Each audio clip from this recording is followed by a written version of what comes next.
श्री गणेशाय नमः। नारायणं नमस्कृत्य नरं चैव नरोत्तमं देवीं सरस्वतीं व्यासं ततो जयमुदीरयेत्। संक्षिप्त महाभारत द्रोण पर्व अध्याय 391 से 395।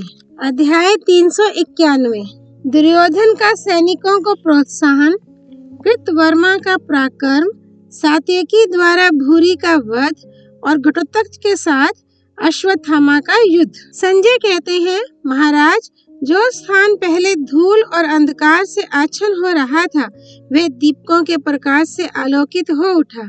रत्न जटित सोने की दीवारों पर सुगंधित तेल से भरे हुए हजारों दीपक जगमगा रहे थे। जैसे असंख्य नक्षत्रों से आकाश सुशोभित होता है, उसी प्रकार उन दीप मालाओं से उस रणभूमि की शोभा हो रही थी। उस समय हाथी सवारों से और घुड़सवारों से भिड़ गए। रथियों का रथियों के साथ मुकाबला होने लगा। सेना का भयंकर संहार आरंभ हो गया। अर्जुन बड़ी फुर्ती के साथ राजाओं का वध करते हुए कौरव सेना का विनाश करने लगे। धृतराष्ट्र ने पूछा, संजय, जब अर्जुन क्रोध में भरकर दुर्योधन की सेना में घुसे उस समय उसने क्या करने का विचार किया? कौन कौन वीर अर्जुन का सामना करने के लिए आगे बढ़े? आचार्य द्रोण जब युद्ध कर रहे थे उस समय कौन कौन उनके पृष्ठभाग की रक्षा करते थे? कौन उनके आगे थे और कौन दाएं बाएं पहियों की रक्षा में नियुक्त थे? ये सब बातें मुझे बताओ। संजय ने कहा, महाराज, उस रात्रि दुर्योधन ने आचार्य द्रोण की सलाह लेकर अपने भाइयों तथा कर्ण, वृषसेन, मद्रास, शल्य, दुर्धर्ष, दीर्घबाहु तथा उन सब के अनुचरों से कहा, तुम सब लोग पूर्ण सावधान रहकर पराक्रम करते हुए पीछे रहकर आचार्य द्रोण की रक्षा करो। कृतवर्मा दक्षिण पहिए की और शल्य उत्तर वाले पहिए की रक्षा करें। इसके बाद त्रिगर्त देश के महारथी वीरों में से जो मरने से बचे हुए थे उन सबको आपके पुत्र ने आचार्य के आगे रहने की आज्ञा दी और कहा, वीरों, आचार्य द्रोण बड़ी सावधानी के साथ युद्ध कर रहे हैं। पांडव भी बड़ी तत्परता के साथ उनका सामना करते हैं। अतः अब तुम लोग सावधान रहकर आचार्य की महारथी धृष्टद्युम्न से रक्षा करो। पांडवों की सेना में धृष्टद्युम्न के सिवा और कोई योद्धा मुझे ऐसा नहीं दिखाई देता जो द्रोण से लोहा ले सके। अतः इस समय आचार्य की रक्षा ही हमारे लिए सबसे बढ़कर काम है। सुरक्षित रहने पर आचार्य अवश्य ही पांडवों, सृंजयों और सोमकों का नाश कर डालेंगे। फिर अश्वत्थामा धृष्टद्युम्न को नष्ट कर देगा। कर्ण अर्जुन को परास्त करेगा और युद्ध की दीक्षा लेकर मैं भीमसेन पर विजय पाऊंगा। इनके मरने पर बाकी पांडव तेजहीन हो जाएंगे। फिर तो उन्हें मेरे सभी योद्धा नष्ट कर सकते हैं। इस प्रकार सुदीर्घ काल तक के लिए मेरी विजय की संभावना स्पष्ट ही दिखाई दे रही है। यह कहकर दुर्योधन ने सेना को युद्ध करने की आज्ञा दी। फिर तो परस्पर विजय पाने की इच्छा से दोनों सेनाओं में घोर संग्राम होने लगा। उस समय अर्जुन कौरव सेना को और कौरव अर्जुन को भांति भांति के अस्त्र शस्त्रों से पीड़ा देने लगे। रात्रि का वह युद्ध इतना भयानक था कि वैसा उसके पहले ना कभी देखा गया और ना सुना ही गया था। उधर राजा युधिष्ठिर ने पांडवों, पांचालों और सोमकों को आज्ञा दी कि तुम सब लोग द्रोण का वध करने के लिए उन पर एक बारगी टूट पड़ो। राजा की आज्ञा पाकर वे पांचाल और सृंजय आदि क्षत्रिय भैरव नाद करते हुए द्रोण पर चढ़ आए। उस समय कृतवर्मा ने युधिष्ठिर को और भूरी ने सात्यकी को रोका। सहदेव का कर्ण ने और भीमसेन का दुर्योधन ने सामना किया। शकुनी ने नकुल को आगे बढ़ने से रोका। शिखंडी का कृपाचार्य ने और प्रतिविंध्य का दुशासन ने मुकाबला किया। सैकड़ों प्रकार की माया जानने वाले राक्षस घटोत्कच को अश्वत्थामा ने रोका। इसी प्रकार द्रोण को पकड़ने के लिए आते हुए महारथी द्रुपद का वृषसेन ने सामना किया। मद्रास शल्य ने विराट का वारण किया। नकुल नंदन शतानिक भी द्रोण की ओर बढ़ा आ रहा था। उसे चित्रसेन ने बाण मारकर रोक दिया। महारथी अर्जुन का राक्षस राज अलम्बुश ने मुकाबला किया। तदनंतर आचार्य द्रोण ने शत्रु सेना का संहार आरंभ किया, किंतु पांचाल राजकुमार धृष्टद्युम्न ने वहां पहुंचकर बाधा उपस्थित की तथा पांडवों की ओर से जो दूसरे महारथी लड़ने को आए, उन्हें आपके महारथियों ने अपने पराक्रम से रोक दिया। कृतवर्मा ने जब युधिष्ठिर को रोका तो उन्होंने उसे पहले 5 फिर 20 बाणों से मारकर बीन दिया। इससे कृतवर्मा क्रोध में भर गया और एक भल मारकर उसने धर्मराज का धनुष काट दिया, फिर 7 बाणों से उन्हें घायल किया। युधिष्ठिर ने दूसरा धनुष हाथ में लेकर कृतवर्मा की भुजाओं तथा छाती में 10 बाण मारे। उनकी चोट से वह कांप उठा और रोष में भरकर उसने 7 बाणों से उन्हें खूब घायल किया। तब युधिष्ठिर ने उसके धनुष और दस्ताने काट गिराए, फिर उसके ऊपर 5 तीखे भल्लों से प्रहार किया। वे भल उसका बहुमूल्य कवच छेद कर पृथ्वी में समा गए। कृतवर्मा ने पलक मारते ही दूसरा धनुष हाथ में लिया और पांडु नंदन युधिष्ठिर को 60 तथा उनके सारथी को 9 बाणों से बीन डाला। ये देख युधिष्ठिर ने उसके ऊपर शक्ति छोड़ी। वह शक्ति कृतवर्मा की दाहिनी बाह छेद कर धरती में समा गई। तब कृतवर्मा ने आधे ही निमेष में युधिष्ठिर के घोड़ों और सारथी को मारकर उन्हें रथहीन कर दिया। अब उन्होंने ढाल और तलवार हाथ में ली, किंतु कृतवर्मा ने उन्हें भी काट गिराया। फिर उसने 100 बाण मारकर उनके कवच को छिन्न-भिन्न कर डाला। इस प्रकार जब धनुष कटा, रथ बेकार हो गया, कवच भी छिन्न-भिन्न हुआ, तो उसके बाणों के प्रहार से पीड़ित होकर युधिष्ठिर वहां से भाग गए। तब कृतवर्मा द्रोणाचार्य के रथ के पहिए की रक्षा करने लगा। महाराज, भूरि ने महारथी सात्यकी का सामना किया। इससे सात्यकी ने क्रोध में भरकर 5 तीक्ष्ण बाणों से उसकी छाती में घाव कर दिया। उससे रक्त की धारा बहने लगी। तब भूरि ने भी सात्यकी की दोनों भुजाओं के बीच 10 बाण मारे। ये देख सात्यकी ने हंसते हंसते ही भूरि के धनुष को काट दिया, फिर उसकी छाती में 9 बाण मारकर उसे घायल कर डाला। भूरि ने भी दूसरा धनुष लेकर तुरंत बदला लिया। उसने 3 बाणों से सात्यकी को घायल करके एक भल मारकर उसका धनुष भी काट दिया।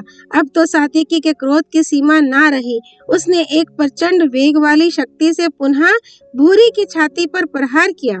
उस शक्ति ने उसके अंगों को चीर डाला और वह प्राणहीन होकर रथ से नीचे गिर पड़ा।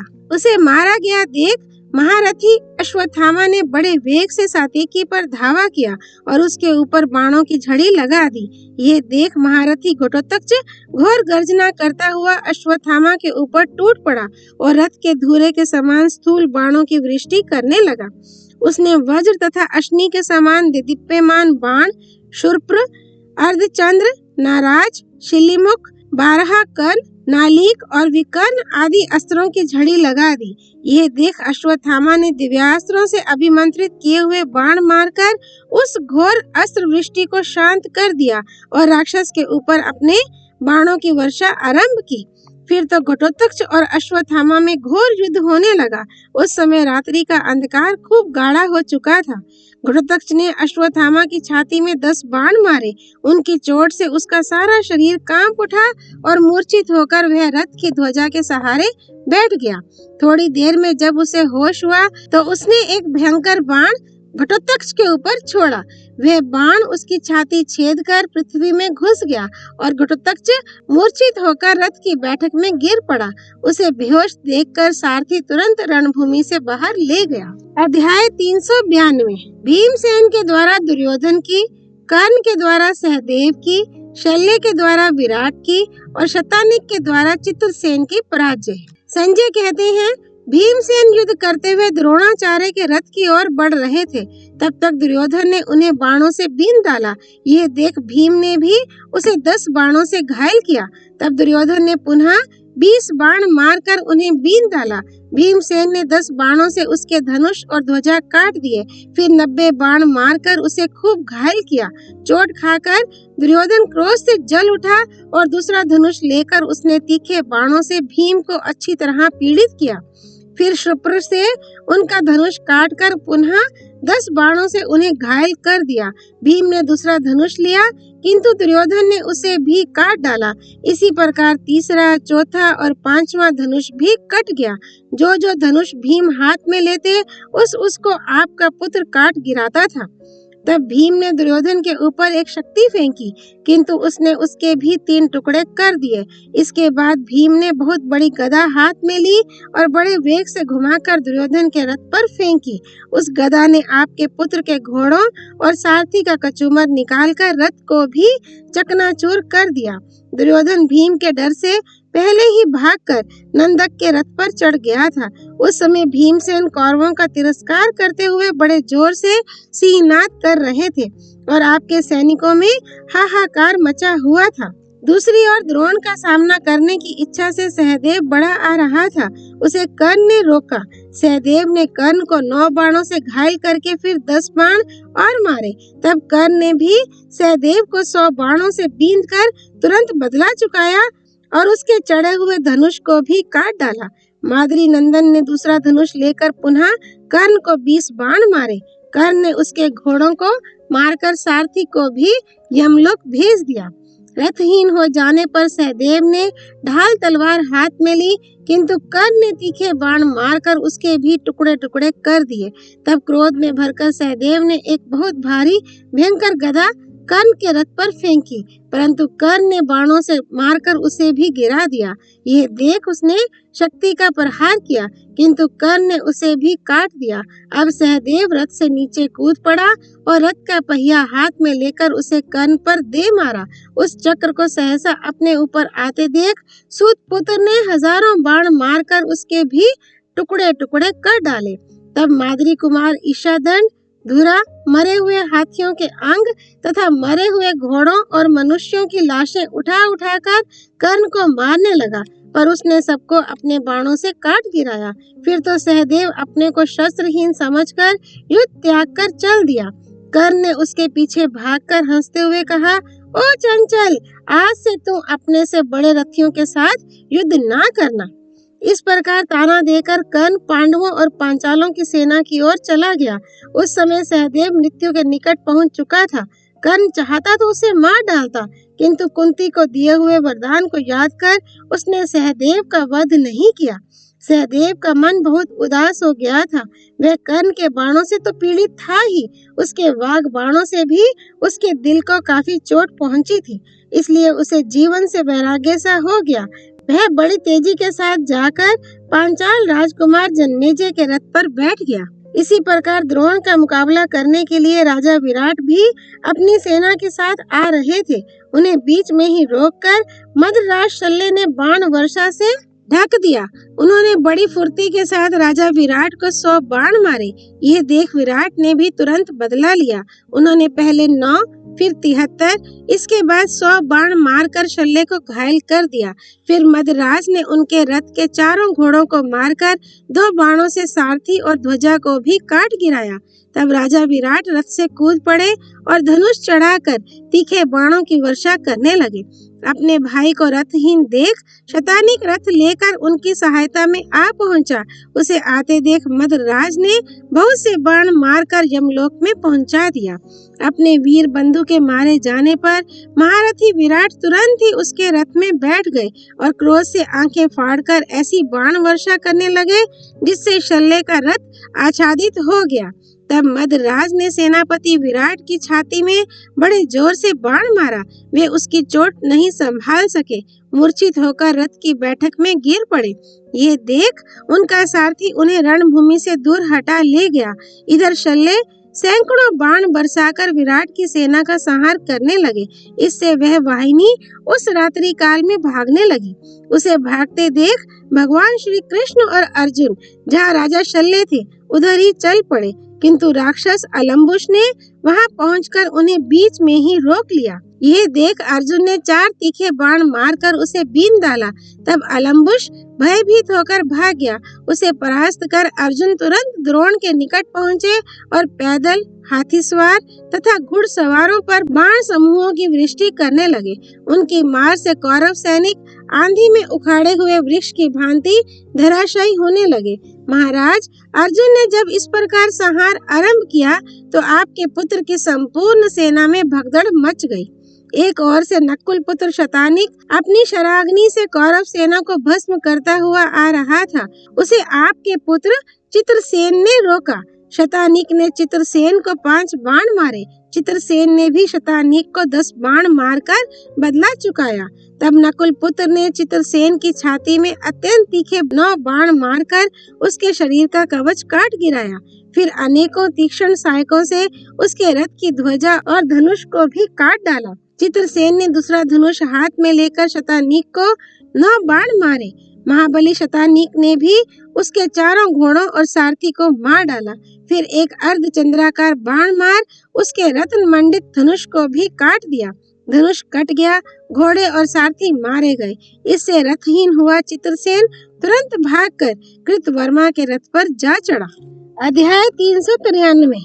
द्रुपद वृषसेन, प्रतिविंध्य दुशासन, नकुल शकुनी और शिखंडी कृपाचार्य का युद्ध तथा धृष्टद्युम्न सात्यकी एवं अर्जुन का पराक्रम। संजय कहते हैं, द्रोणाचार्य का मुकाबला करने के लिए राजा द्रुपद अपनी सेना के साथ बढ़े आ रहे थे।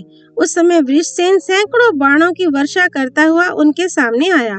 ये देख द्रुपद ने कर्ण नंदन की भुजाओं और छाती में 60 बाण मारे। वृषसेन क्रोध में भर गया और उसने रथ पर बैठे हुए राजा द्रुपद की छाती में अनेकों तीखे बाण मारे। इस प्रकार दोनों ने दोनों के शरीर में घाव कर दिए थे। दोनों के ही अंगों में बाण धंसे दिखाई देते थे। दोनों खून से लथपथ हो रहे थे। इसी बीच में राजा द्रुपद ने एक भल मारकर वृषसेन के धनुष को काट दिया। वृषसेन ने दूसरा सुदृढ़ धनुष हाथ में लिया और उस पर संधान करके द्रुपद की ओर को लक्ष्य कर एक भल छोड़ा। वह भल द्रुपद की छाती छेद कर पृथ्वी में समा गया और उससे आहत हुए राजा को मूर्छा आ गई। ये देख सारथी अपने कर्तव्य का विचार करके उन्हें वहां से दूर हटा ले गया। फिर तो उस भयंकर रात्रि में द्रुपद की सेना रणभूमि से भाग चली। वृषसेन के डर से सोमक क्षत्रिय भी वहां नहीं ठहर सके। प्रतापी वृषसेन सोमकों के अनेकों शूरवीर महारथियों को परास्त करके तुरंत ही राजा युधिष्ठिर के पास पहुंचा। दूसरी ओर प्रतिविंध्य क्रोध में भरकर कौरव सेना को दग्ध कर रहा था। उसका सामना करने को आपका पुत्र महारथी दुशासन पहुंचा। उसने प्रतिविंध्य के ललाट में 3 बाण मारकर उसे अच्छी तरह घायल किया। प्रतिविंध्य ने भी पहले 9 बाण मारकर फिर 7 बाणों से दुशासन को बींध डाला। तब दुशासन ने अपने उग्र सहायकों से प्रतिविंध्य के घोड़ों को मारकर एक भल से उसके सारथी को भी यमलोक पहुंचाया। इसके बाद उसके रथ के भी टुकड़े टुकड़े कर दिए। फिर एक शूरपर से उसका धनुष भी काट डाला। प्रतिविंध्य सुत सोम के रथ पर जा बैठा और हाथ में धनुष ले आपके पुत्र को बाणों से बींधने लगा। तदनंतर आपके योद्धा बड़ी भारी सेना के साथ आकर आपके पुत्र को सब ओर से घेरकर युद्ध करने लगे। उस समय दोनों सेनाओं में महान संहारकारी युद्ध हुआ। इसी प्रकार एक और नकुल भी आपकी सेना का संहार कर रहा था। उसका सामना करने के लिए क्रोध में भरा हुआ शकुनी जा पहुंचा। वे दोनों ही आपस में वैर रखते थे और दोनों शूरवीर थे। दोनों ही एक दूसरे के वध की इच्छा से परस्पर बाणों का आघात करने लगे। जैसे नकुल बाणों की झड़ी लगा रहा था, उसी प्रकार शकुनी भी। शरीर में बाण धंसे होने के कारण वे दोनों कंटीले वृक्षों के समान दिखाई देते थे। इतने ही में शकुनी ने नकुल की छाती में एक करनी नामक बाण मारा। उसकी करारी चोट से नकुल को मूर्छा आ गई और वह रथ के पिछले भाग में बैठ गया। फिर होश में आने पर उसने शकुनी को 60 बाण मारे। इसके बाद उसकी छाती में 100 नराचों का प्रहार किया और उसके बाण चढ़ाए हुए धनुष को भी बीच से ही काट डाला। तत्पश्चात ध्वजा काटकर जमीन पर गिरा दी और एक पैने बाण से उसके दोनों जंघाओं को चीर डाला। इस चोट को शकुनी नहीं संभाल सका और बेहोश होकर रथ की बैठक में धम से गिर पड़ा। तब सारथी उसे रणभूमि से बाहर हटा ले गया और नकुल का सारथी अपने रथ को आचार्य द्रोण के पास ले गया। दूसरी ओर कृपाचार्य ने शिखंडी पर धावा किया। उन्हें निकट आते देख शिखंडी ने 9 बाणों से घायल कर दिया। कृपाचार्य ने भी पहले 5 बाणों से मारकर फिर 20 बाणों से उस पर आघात किया। फिर तो उन दोनों में महाभयंकर घोर संग्राम छिड़ गया। शिखंडी ने एक अर्धचंद्राकार बाण से कृपाचार्य के धनुष को काट दिया। यह देख उन्होंने शिखंडी पर शक्ति का प्रहार किया, किंतु उसने अनेकों बाण मारकर उस शक्ति के टुकड़े टुकड़े कर दिए। तब कृपाचार्य ने दूसरा धनुष लेकर शिखंडी को तीखे बाणों से आच्छादित कर दिया। इससे शिथिल होकर वह रथ के पिछले भाग में बैठ गया। उसे उस अवस्था में देख कृपाचार्य उस पर लगातार बाण बरसाने लगे।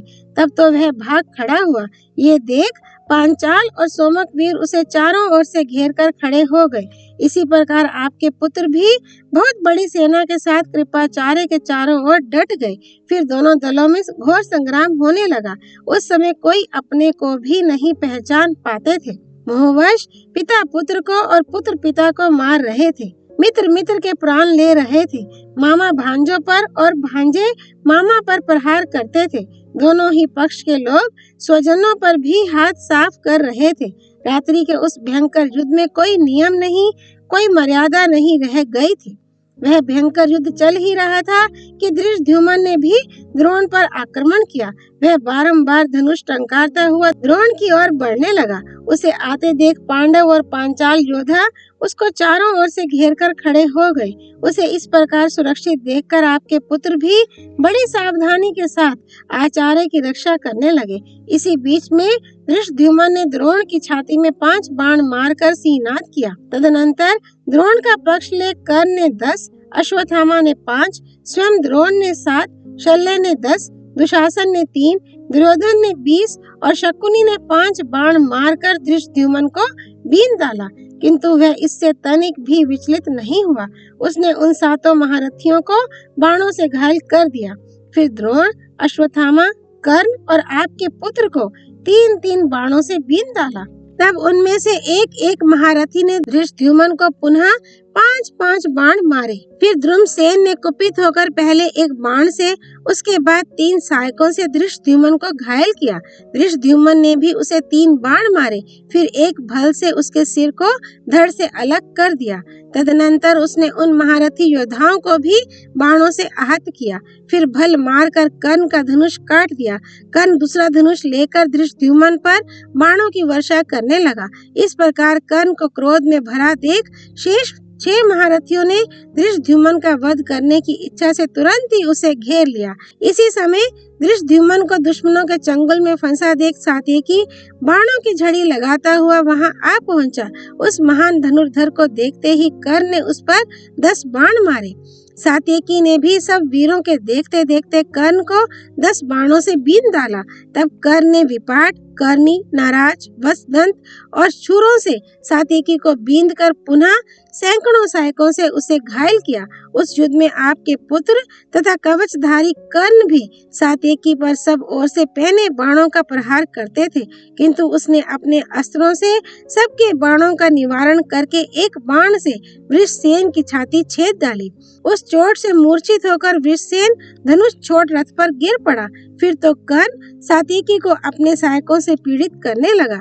इसी प्रकार सात्यकी भी बारंबार कर्ण को बींधने लगा। इधर आपके योद्धा सात्यकी को मार डालने की इच्छा से उस पर तीखे बाणों की वृष्टि करने लगे। ये देख उसने उग्र बाणों से शत्रुओं के शीश काटने आरंभ किए। जब वह आपके वीरों का वध करने लगा, उस समय उनका करुण क्रंदन प्रेतों की चित्कार के समान सुनाई पड़ता था। उस आर्त कोलाहल से सारी रणभूमि गूंज रही थी, जिससे वह रात बड़ी डरावनी मालूम होती थी। दुर्योधन ने देखा सात्यकी के बाणों से पीड़ित होकर मेरी संपूर्ण सेना इधर उधर भाग रही है। उसने बड़े जोर से आर्तनाद भी सुना। तब सारथी से कहा, जहाँ यह कोलाहल हो रहा है वहीं मेरा रथ ले चल। उसकी आज्ञा पाते ही सारथी ने घोड़ों को सात्यकी के रथ की ओर हाँक दिया। ज्यों ही दुर्योधन निकट पहुंचा, सात्यकी ने 12 बाणों से उसे बीन डाला। दुर्योधन ने भी कुपित होकर सात्यकी को 10 बाणों से घायल किया।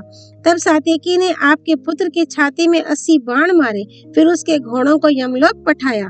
तत्पश्चात तुरंत ही सारथी को भी मार गिराया। इसके बाद एक भल मारकर उसके धनुष को भी काट डाला। रथ और धनुष से हीन हो जाने पर दुर्योधन शीघ्र ही कृतवर्मा के रथ पर चढ़ गया।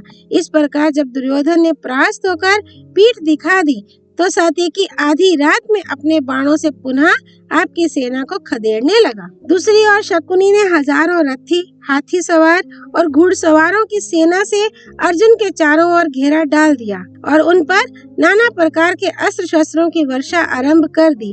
वे सभी क्षत्रिय योद्धा काल की प्रेरणा से महान अस्त्र शस्त्रों की वृष्टि करते हुए अर्जुन के साथ युद्ध करने लगे। अर्जुन ने महान संहार मचाते हुए उन हजारों रथ, हाथी और घोड़ों की सेना को आगे बढ़ने से रोक दिया। तब शकुनी ने हंसते हंसते अर्जुन को तीखे बाणों से बीन डाला और 100 बाणों से उनके महान रथ की प्रगति भी रोक दी।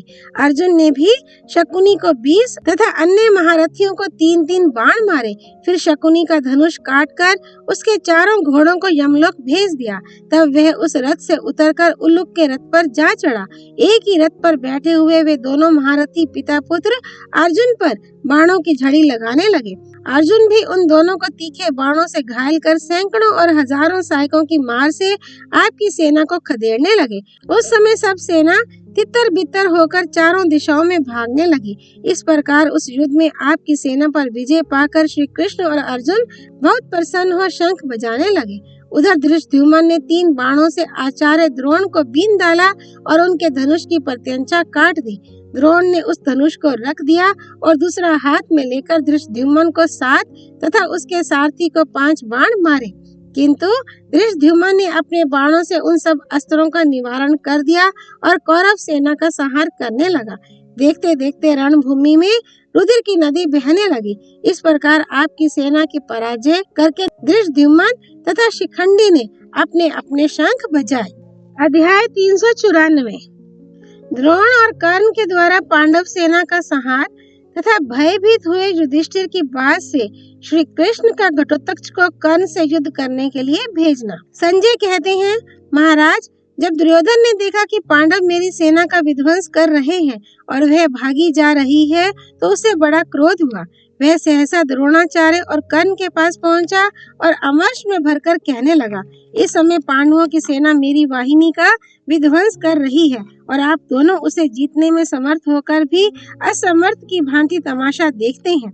यदि आप मुझे त्याग देना ना चाहते हो तो अब भी अपने योग्य पराक्रम करके युद्ध कीजिए। यह उपलम्ब सुनकर वे दोनों वीर पांडवों का सामना करने के लिए बढ़े। इसी प्रकार पांडव भी अपनी सेना के साथ बारंबार गर्जना करते हुए इन दोनों पर टूट पड़े। उस समय द्रोणाचार्य ने क्रोध में भरकर 10 बाणों से सात्यकी को बीन डाला। साथ ही कर्ण ने 10, आपके पुत्र ने 7, वृषसेन ने 10 और शकुनी ने 7 बाण मारे। उधर द्रोणाचार्य को पांडव सेना का संहार करते देख सोमक क्षत्रिय तुरंत वहां आ पहुंचे और सब ओर से द्रोणाचार्य पर बाण बरसाने लगे। आचार्य द्रोण भी चारों ओर बाणों की झड़ी लगाकर क्षत्रियों के प्राण लेने लगे।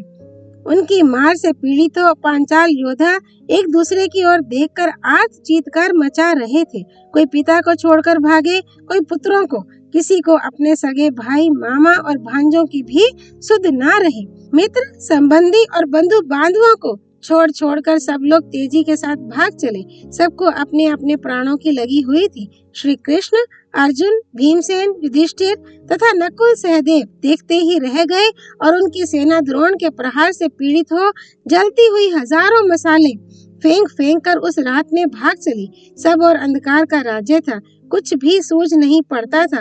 केवल कौरव सेना के दीपकों के प्रकाश से शत्रु भागते दिखाई देते थे। महारथी द्रोण और कर्ण भागती हुई सेना को भी पीछे से बाण बरसाकर मार रहे थे। ये सब देखकर भगवान श्री कृष्ण ने कहा, अर्जुन, द्रोण और कर्ण ने धृष्टद्युम्न और सात्यकी को तथा संपूर्ण पांचाल योद्धाओं को भी अपने बाणों से अत्यंत घायल कर डाला है। इनकी बाण वर्षा से तुम्हारे महारथियों के पैर उखड़ गए हैं। अब सेना रोकने से भी नहीं रुकती। अर्जुन से इस प्रकार कहने के पश्चात भगवान श्री कृष्ण और अर्जुन दोनों ने सैनिकों से कहा, पांडव सेना के शूरवीरों, तुम भयभीत होकर भागो मत। भय को अपने हृदय से निकाल दो। हम लोग अभी व्यूह रचकर द्रोण और कर्ण को दंड देने का प्रयत्न करते हैं। श्री कृष्ण और अर्जुन इस प्रकार बात कर ही रहे थे कि भयंकर कर्म करने वाले भीमसेन अपनी सेना को लौटाकर शीघ्र ही वहां आ पहुंचे। उन्हें आते देख जनार्दन ने पुनः अर्जुन से कहा, पांडुनंदन, ये देखो, सोमक और पांचाल योद्धाओं को साथ लिए भीमसेन बड़े वेग से द्रोण और कर्ण की ओर बढ़े जा रहे हैं। अब सेना को धैर्य बंधाने के लिए तुम भी इनके साथ होकर युद्ध करो। तदनंतर अर्जुन और श्री कृष्ण द्रोण और कर्ण के पास जाकर सेना के अग्रभाग में खड़े हो गए। फिर युधिष्ठिर की बड़ी भारी सेना भी लौट आई। द्रोण और कर्ण ने पुनः शत्रुओं का संहार आरंभ किया। दोनों ओर की सेनाओं में घमासान युद्ध होने लगा। उस समय आपके सैनिक भी हाथों से मसाले फेंक फेंक कर उन्मत्त की भांति पांडवों के साथ युद्ध करने लगे। चारों ओर अंधकार और धूल छा रही थी। जैसे स्वयंवर में राजा लोग अपना नाम बोलकर परिचय देते हैं, उसी प्रकार वहां प्रहार करने वाले योद्धाओं के मुख से उनके नाम सुनाई पड़ते थे। जहां जहां दीपक का प्रकाश दिखाई देता, वहां वहां लड़ाकू सैनिक पतंगों की भांति टूट पड़ते थे। इस प्रकार युद्ध करते करते उस महारात्रि का अंधकार बहुत घना हो गया। तत्पश्चात कर्ण ने धृष्टद्युम्न की छाती में 10 मर्म भेदी बाणों का प्रहार किया। धृष्टद्युम्न ने भी कर्ण को 10 बाणों से बींधकर तुरंत ही बदला चुकाया। इस प्रकार वे दोनों एक दूसरे को सहायकों से बींधने लगे। थोड़ी ही देर में कर्ण ने धृष्टद्युम्न के घोड़ों को मारकर उसके सारथी को घायल किया। फिर तीखे बाणों से उसका धनुष काटकर एक भल से सारथी को भी मार गिराया। तब धृष्टद्युम्न ने एक भयंकर परिघ के प्रहार से कर्ण के घोड़ों को पीस डाला। फिर पैदल ही युधिष्ठिर की सेना में जाकर सहदेव के रथ पर बैठ गया। इधर कर्ण के सारथी ने उसके रथ में नए घोड़े जोत दिए। अब कर्ण पुनः पांचाल महारथियों को अपने बाणों से पीड़ित करने लगा। अतः वह सेना भयभीत होकर रण से भाग चली। उस समय पांचाल और श्रृंजय इतने डर गए थे कि पत्ता खड़कने पर भी उन्हें कर्ण के आ जाने का संदेह हो जाता था। कर्ण उस भागती हुई सेना को भी पीछे से बाण मारकर खदेड़ रहा था।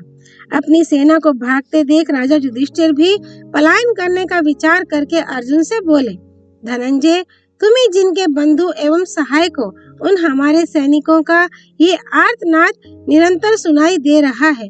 ये कर्ण के बाणों से पीड़ित हो रहे हैं। अब इस समय कर्ण का वध करने के संबंध में जो कुछ भी कर्तव्य हो उसे करो। ये सुनकर अर्जुन ने श्री कृष्ण से कहा, मधुसूदन, आज राजा युधिष्ठिर कर्ण का पराक्रम देखकर भयभीत हो गए हैं। एक और द्रोणाचार्य हमारे सैनिकों को आहत कर रहे हैं, दूसरी ओर कर्ण का त्रास छाया हुआ है, इसलिए वे भाग रहे हैं। उन्हें कहीं ठहरने को स्थान नहीं मिलता। मैं देखता हूँ कर्ण भागते हुए योद्धाओं को भी मार रहा है। अतः अब आप जहाँ कर्ण है वहीं चलिए। आज दो में से एक बात हो जाए, चाहे मैं उसे मार डालूं या वह मुझे। भगवान श्री कृष्ण बोले, अर्जुन, तुमको और राक्षस घटोत्कच को छोड़कर दूसरा कोई ऐसा नहीं है जो कर्ण से लोहा ले सके, किंतु उसके साथ तुम्हारा युद्ध हो इसके लिए अभी समय नहीं आया है। कारण उसके पास इंद्र की दी हुई एक दिव्यमान शक्ति है जो उसने केवल तुम्हारे लिए ही रख छोड़ी है। मेरे विचार से इस समय महाबली घटोत्कच ही कर्ण का सामना करने जाए। उसके पास दिव्य, राक्षस और असुर तीनों प्रकार के अस्त्र हैं, अतः वह अवश्य ही संग्राम में कर्ण पर विजयी होगा। श्री कृष्ण के ऐसा कहने पर अर्जुन ने घटोत्कच को बुलवाया। वह कवच, धनुष, बाण और तलवार आदि से सुसज्जित होकर उनके सामने उपस्थित हुआ और श्री कृष्ण तथा अर्जुन को प्रणाम करके श्री कृष्ण की ओर देखते हुए बोला, मैं सेवा में उपस्थित हूँ, आज्ञा कीजिए, कौन सा काम करूँ? भगवान ने हंसकर कहा, बेटा घटोत्कच, मैं जो कहता हूँ सुनो। आज तुम्हारे पराक्रम दिखाने का समय आया है। ये काम दूसरे के किए नहीं हो सकता, क्योंकि तुम्हारे पास कई प्रकार के अस्त्र हैं। राक्षसी माया तो है ही। हिडिंबा नंदन, देखते हो ना, जैसे चरवाहा गौओं को हाँकता है, उसी प्रकार कर्ण आज पांडव सेना को खदेड़ रहा है। वह इस दल के प्रधान क्षत्रियों को मारे डालता है।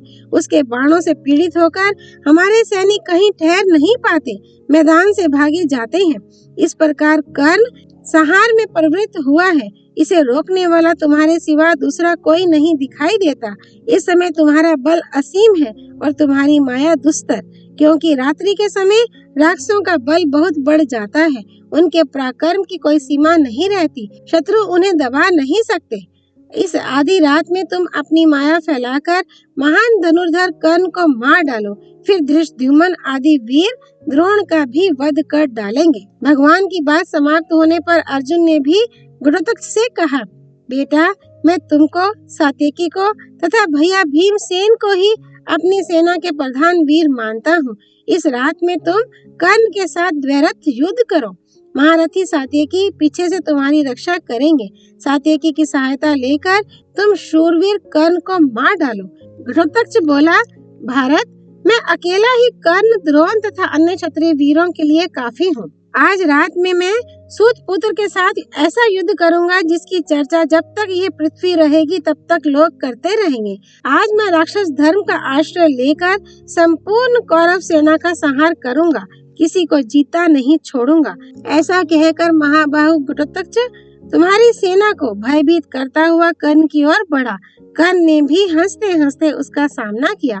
फिर तो गर्जना करते हुए उन दोनों वीरों में घोर संग्राम छिड़ गया। अध्याय 395।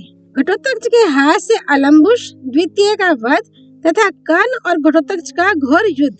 संजय कहते हैं, महाराज, दुर्योधन ने जब देखा कि घटोत्कच कर्ण का वध करने की इच्छा से उसके रथ की ओर बढ़ा आ रहा है तो दुशासन से कहा, भाई, संग्राम में कर्ण को पराक्रम करते देख, ये राक्षस उस पर बड़े वेग से धावा कर रहा है। तुम बड़ी भारी सेना के साथ वहां जाकर इसे रोको और कर्ण की रक्षा करो। दुर्योधन ये कह ही रहा था कि जटासुर का पुत्र अलम्बुश उसके पास आकर बोला, दुर्योधन, यदि तुम आज्ञा दो तो मैं तुम्हारे प्रसिद्ध शत्रुओं को उनके अनुगामियों सहित मार डालना चाहता हूँ। मेरे पिता का नाम था जटासुर, वे समस्त राक्षसों के नेता थे। अभी कुछ ही दिन हुए इन नीच पांडवों ने उन्हें मार डाला है। मैं इसका बदला चुकाना चाहता हूँ। तुम इस काम के लिए मुझे आज्ञा दो। ये सुनकर दुर्योधन को बड़ी प्रसन्नता हुई। उसने कहा, अलम्बुश, शत्रुओं को जीतने के लिए तो द्रोण और कर्ण आदि के साथ मैं ही बहुत हूँ। तुम तो मेरी आज्ञा से क्रूर कर्म करने वाले घटोत्कच का ही नाश करो। तथास्तु कहकर अलम्बुश ने घटोत्कच को युद्ध के लिए ललकारा और उसके ऊपर नाना प्रकार के शस्त्रों की वर्षा आरंभ कर दी। किंतु घटोत्कच अकेला ही अलम्बुश, कर्ण और कौरवों की दुस्तर सेना को रोकने लगा। उसकी माया का बल देखकर अलम्बुश ने घटोत्कच पर नाना प्रकार के सहायक समूहों की झड़ी लगा दी और अपने बाणों से पांडव सेना को मार भगाया। इसी प्रकार घटोत्कच के बाणों से शत विक्षत होकर आपकी सेना भी हजारों मसाले फेंक फेंक कर भागने लगी।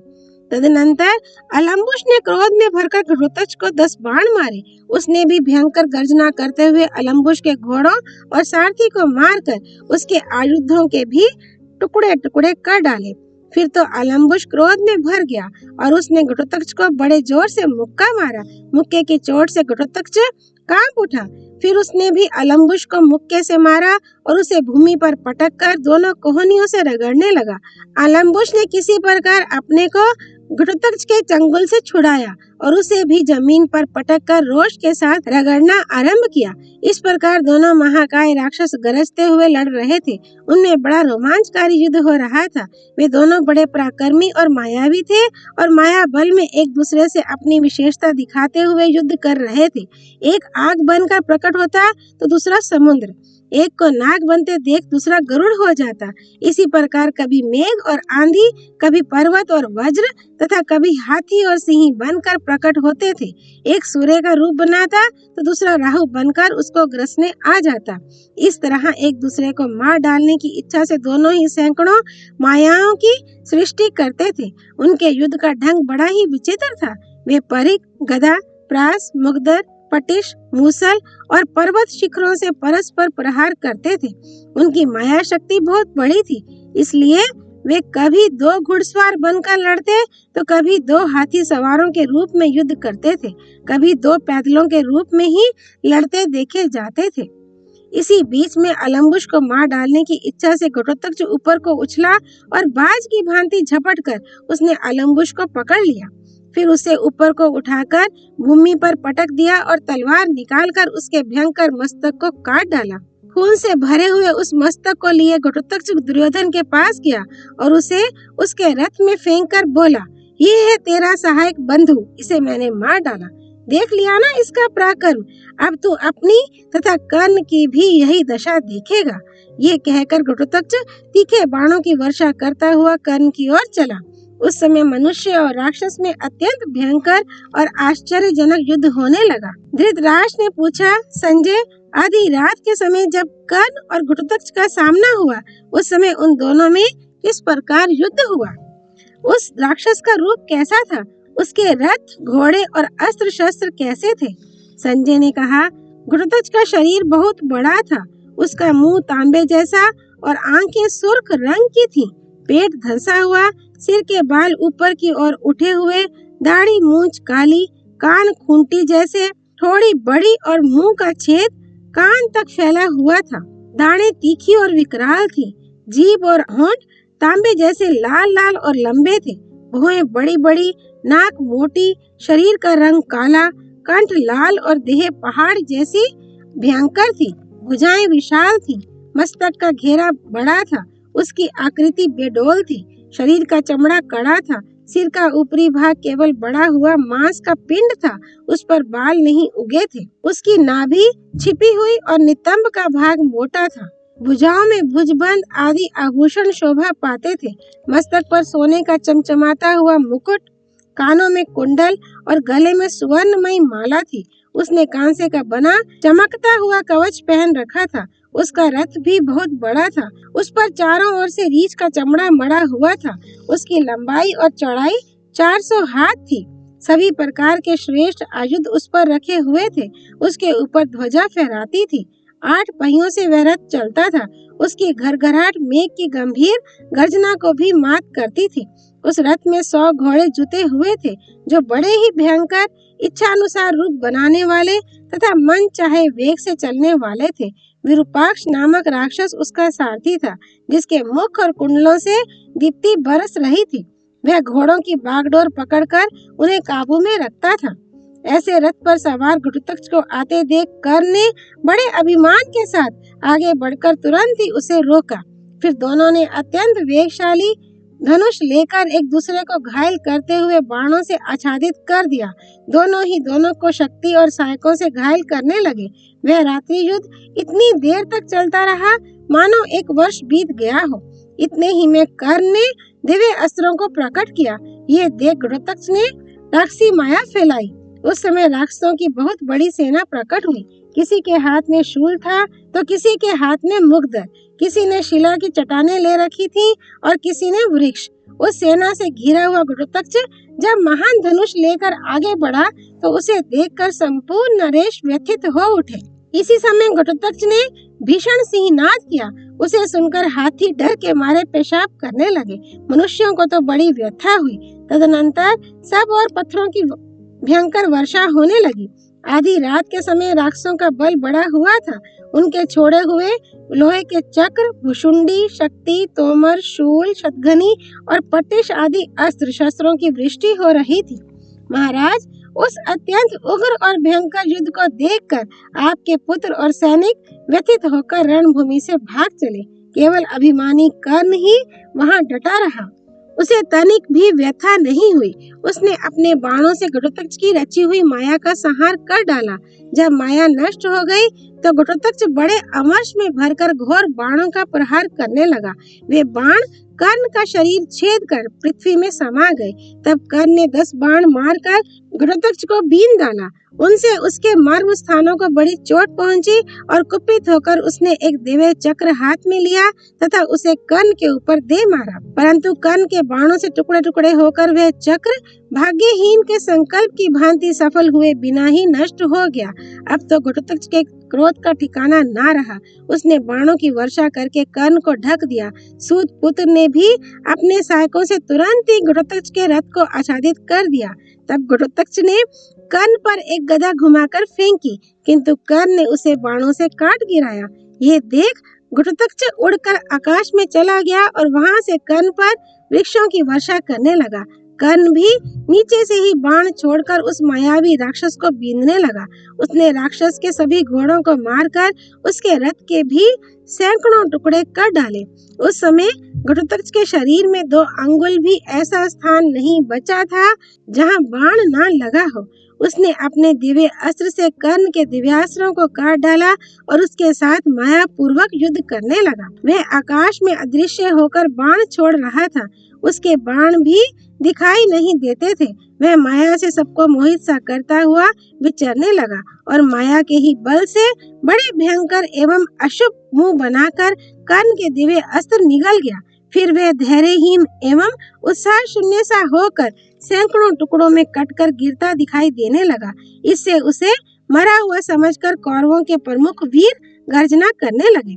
इतने ही में वह कई नए नए शरीर धारण कर सभी दिशाओं में दिख पड़ने लगा। देखते ही देखते उसके सैकड़ों मस्तक और सैकड़ों पेट हो गए। फिर शरीर बढ़ाकर वह मैनाक पर्वत सा दिखने लगा। थोड़ी ही देर में उसकी शक्ल अंगूठे के बराबर हो गई। फिर समुद्र की उताल तरंगों की भांति उछलकर वह कभी ऊपर और कभी इधर उधर होने लगा। एक ही क्षण में पृथ्वी फाड़कर पानी में डूब जाता और पुनः ऊपर आकर अन्यत्र दिखाई पड़ता था। इसके बाद आकाश से उतरकर वह पुनः अपने सुवर्ण मंडित रथ पर जा बैठा। फिर माया के ही प्रभाव से पृथ्वी, आकाश और दिशाओं में घूमकर कवच से सुसज्जित हो कर्ण के रथ के पास आकर बोला, सूत पुत्र खड़ा रहना, अब तुम मुझसे जीवित बचकर कहाँ जाएगा। आज मैं इस सम्रांगण में तेरा युद्ध का शौक पूरा कर दूंगा। ऐसा कहकर वह राक्षस पुनः आकाश में उड़ गया और कर्ण के ऊपर रथ के धुरे के समान स्थूल बाणों की वर्षा करने लगा। उसकी बाण वर्षा को दूर से ही कर्ण ने काट गिराया। इस प्रकार अपनी माया को नष्ट हुई देख घटोत्कच पुनः अदृश्य होकर नूतन माया की सृष्टि करने लगा। एक ही क्षण में वह एक बहुत ऊंचा पर्वत बन गया और उससे पानी के झरने की भांति शूल, प्रास, तलवार और मूसल आदि अस्त्र शस्त्रों की वृष्टि होने लगी। किंतु कर्ण को इससे तनिक भी भय नहीं हुआ। उसने मुस्कुराते हुए दिव्य अस्त्र प्रकट किया। उस अस्त्र का स्पर्श होते ही उस पर्वत राज का नाम निशान भी नहीं रह गया। इतने ही में वह राक्षस इंद्रधनुष सहित मेघ बनकर उमड़ आया और सूत पुत्र पर पत्थरों की वर्षा करने लगा। किंतु कर्ण ने वायव्यास्त्र का संधान करके उस काले मेघ को फौरन उड़ा दिया। इतना ही नहीं, उसने सहायक समूहों से समस्त दिशाओं को आच्छादित करके घटोत्कच के चलाए हुए संपूर्ण अस्त्रों का नाश कर डाला। तब भीमसेन के पुत्र ने कर्ण के सामने महामाया प्रकट की। कर्ण ने देखा घटोत्कच रथ पर बैठा आ रहा है। उसके साथ राक्षसों की बहुत बड़ी सेना है। राक्षसों में कुछ हाथी पर हैं, कुछ रथ पर हैं और कुछ घोड़ों पर सवार हैं। उनके पास नाना प्रकार के अस्त्र शस्त्र और कवच दिखाई देते हैं। घटोत्कच ने निकट आते ही कर्ण को 5 बाण मारकर बीन डाला और सब राजाओं को भयभीत करता हुआ भैरव स्वर से गर्जना करने लगा। फिर उसने अंजलिक नामक बाण के प्रहार से कर्ण के हाथ का धनुष काट डाला। तब कर्ण दूसरा धनुष हाथ में ले आकाशचारी राक्षसों की ओर बाण मारने लगा। इससे उन्हें बड़ी पीड़ा हुई।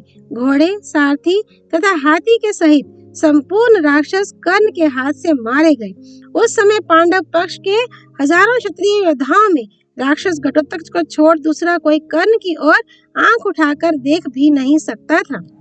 घटोत्कच क्रोध से जल उठा। उसकी आंखों से चिंगारियां छूटने लगी। उसने हाथ से हाथ मलकर होंठ को दांतों तले दबाया और पुनः माया के बल से दूसरे रथ का निर्माण किया।